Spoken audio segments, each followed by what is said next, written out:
Hello and welcome to the second of our Nespresso capsule reviews.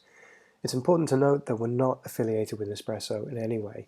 We're just real lovers of coffee and want to take the time to review all of these Nespresso flavors and hopefully connect with all of you and see what you think about them as well.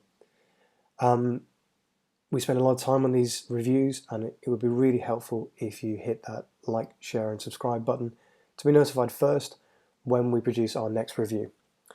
So today we're going to look at the Dulsao. The Dulsao, according to Nespresso, is a blend of Brazilian bourbon beans.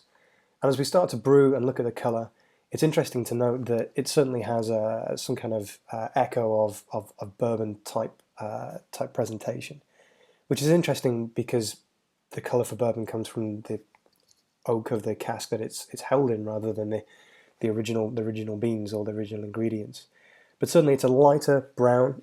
We should also point out that this is lower down the intensity spectrum than some of the other espressos that we reviewed. This is only a 4, but it produces a real beautiful brown color, as you can see on the screen here.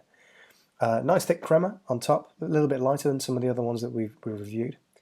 In terms of aroma, yes, definitely there is that kind of bourbon smell.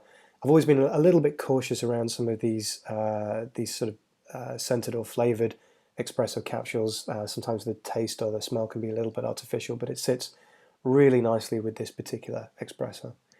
As we taste it, we definitely get that bourbon taste. I'm kind of reminded of Jim Beam, that type of classic bourbon.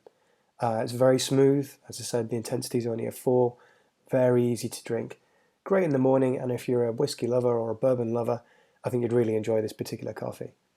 In terms of my personal ranking, I would rank this around about a 6 out of 10. It's great.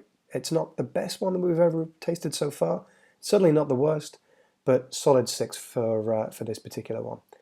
Again, we'd really appreciate it if you hit that like, share and subscribe button to be notified first when we produce our next review. We're going to aim to chronicle as many of these Nespresso flavors as we can, and it would be great to hear what you think about them too, so please do leave a comment.